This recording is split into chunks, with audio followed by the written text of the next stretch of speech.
Hello everyone, welcome to Sama Podcast. This is Bushra Khan. Today we have Dr. Mia Tariq Mahmood. He is President Academy of Family Physician of Pakistan. आज हम बात करेंगे diabetes के हवाले से। आखिर diabetes कैसी बीमारी है, डायबिटीज़ की कितनी किस्में हैं, डायबिटीज़ की वजह से कौन से लोग ज़्यादा मुतासर होते हैं और जिन अफराद को डायबिटीज़ है वो अपनी लाइफस्टाइल को किस तरह से बैलेंस करें और क्या डायबिटीज़ रिवर्स हो सकती है कि नहीं।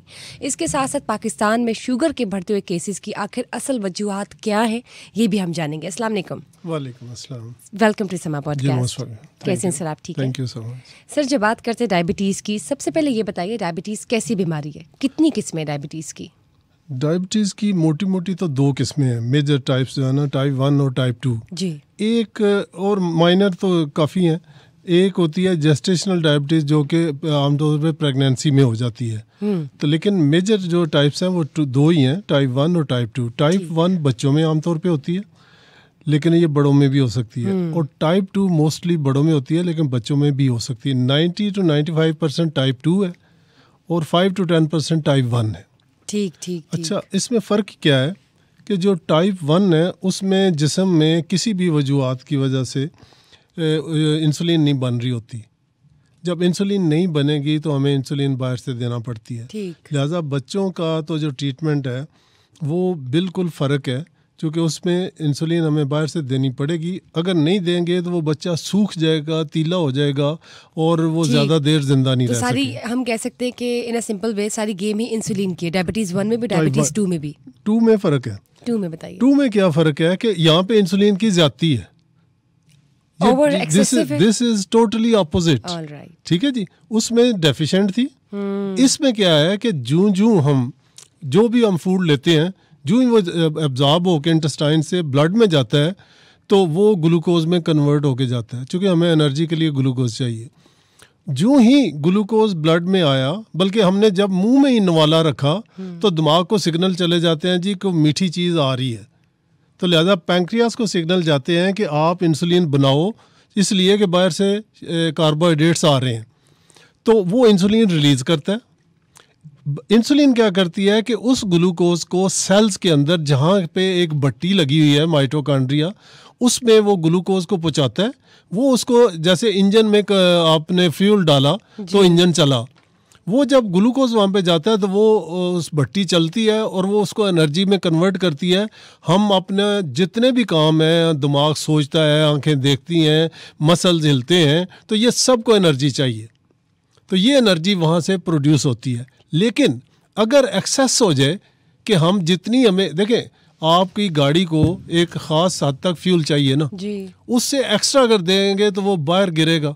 ठीक है, उसकी एक कैपेसिटी होती है। तो टाइप 2 को हम कह सकते हैं कि एक्सेसिव अमाउंट में इंसुलिन प्रोड्यूस करती है बॉडी। वो क्या करती है, वो उसकी वजह क्या है कि जब हम बहुत ज्यादा कार्बोहाइड्रेट्स लेना शुरू कर देते हैं तो वो जो एक्स्ट्रा कुछ तो हमने यूज कर लिया, अब सेल्स के अंदर उसको एब्जॉर्ब करने की एक कैपेसिटी है। आप एक गाड़ी का डिब्बा है, ट्रेन का डिब्बा है, उसमें मुसाफिर अंदर बढ़ते जा रहे हैं, लेकिन एक वक्त होगा कि दरवाज़ा भी बंद करना मुश्किल हो जाएगा। फिर क्या होगा कि फिर मज़ीद अब नहीं आ सकते पैसेंजर। तो ठीक है, यानी कि आप जिस तरह से टाइप 2 के हवाले से एग्जांपल दे रहे हैं, वो इंसान के अपने हाथ में भी होता है कि वो किस अपनी डाइट को कंट्रोल रखे। है ही सर अपने हाथ में। ठीक है, ये बताइए कि टाइप 1 और टाइप 2 ये जो दोनों टाइप्स है डायबिटीज़ की, किन लोगों को या किस उम्र के लोगों को ज़्यादा मुतासिर करती है और बच्चों को? अच्छा, इसके लिए पहले तो ये था कि आमतौर पे समझा जाता था जी बच्चों में टाइप 1 है और बड़ों में 40 साल के बाद टाइप 2 होगी, ठीक है ना। लेकिन अब कोई फ़र्क नहीं रह गया। उसकी रीज़न क्या है? उसकी सबसे बड़ी रीज़न हमारा लाइफस्टाइल है, हमारी डाइट है, जो कि हमने ख़राब कर ली।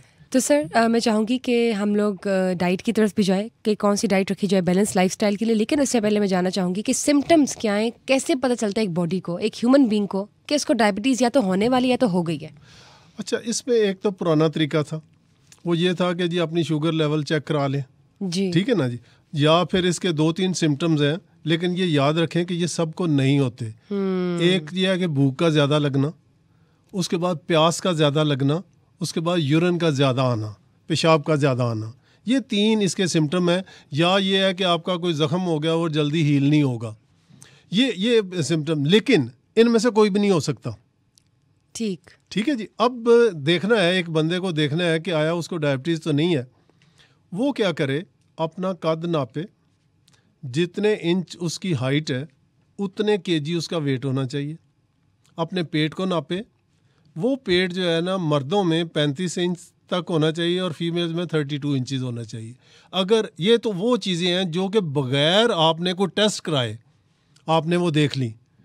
अब क्या है कि टेस्टों में क्या है कि हम क्या करते हैं कि हम शुगर टेस्ट करा देते हैं जी, फास्टिंग हमने ब्लड शुगर चेक कराई, वो तो बिल्कुल नॉर्मल लिमिट में है।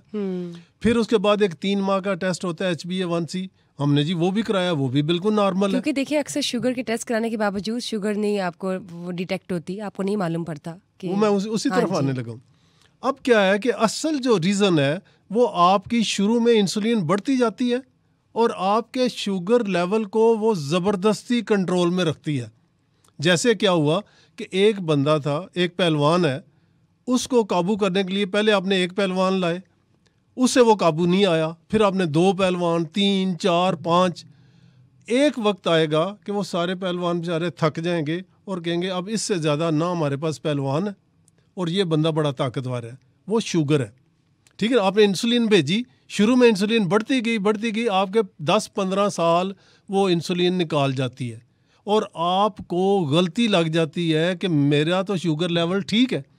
असल में क्या करना चाहिए कि आपको अपना फास्टिंग इंसुलिन लेवल कराना चाहिए।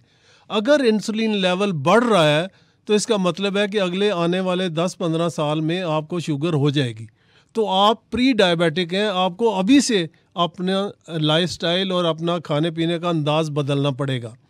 अब क्या करना है, हमने एकेडमी ऑफ फैमिली फिजिशियन के लेवल पे एक नारा दिया है जी। कि हम 1947 में पाकिस्तान बना, हम बाय द ईयर 2047 हम चाह रहे हैं कि पाकिस्तान से शुगर को ख़त्म किया जाए, शुगर फ्री कंट्री हो जाए। शुगर फ्री कंट्री हो। right. अच्छा, वैसे हम पोलियो फ्री भी नहीं हो सके, पूरी right, दुनिया right. हो गई है, लेकिन चले कोशिश तो हमें करनी चाहिए।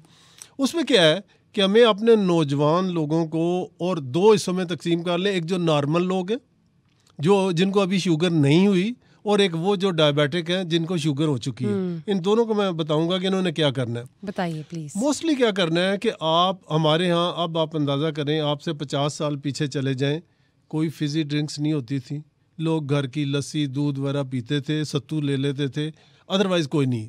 अब क्या है कि आप जहाँ जाएँ खाने के साथ फिजी ड्रिंक्स, बच्चे वैसे फिजी ड्रिंक्स के बहुत ज़्यादा। और एक मैं यहाँ पे चीज़ बताता जाऊँ, ये जितने ड्रिंक्स हैं ये और जितने कार्बोहाइड्रेट्स हैं उसमें ये बेकरी आइटम्स आ गई, आपकी बाकी सारी जंक फूड वगैरह सारा, ये कार्बोहाइड्रेट एडिक्टिव होता है। जैसे आपको हीरोइन का नशा लग जाए तो आप उसके बगैर नहीं रह सकते, इसी तरह कार्बोहाइड्रेट एडिक्शन पैदा करती है। आप रोज़ाना दोपहर को एक फिजी ड्रिंक पीना शुरू कर दें तो अगले दिन उसी टाइम पे आपको क्रेविंग हो जाएगी। ठीक है जी, सिग्नल जाता है माइंड को, आपकी बॉडी डिमांड करेगी। ठीक है ना, तो ये क्रेविंग जो है ना, और बच्चे आप उन्हें आप गोश्त दे दें वो थोड़ा सा खा लेंगे, ज़्यादा नहीं खा सकेंगे, लेकिन उन्हें स्वीट्स, उन्हें ड्रिंक्स जितने मर्जी दे दें वो कहेंगे हम और भी पी लेंगे।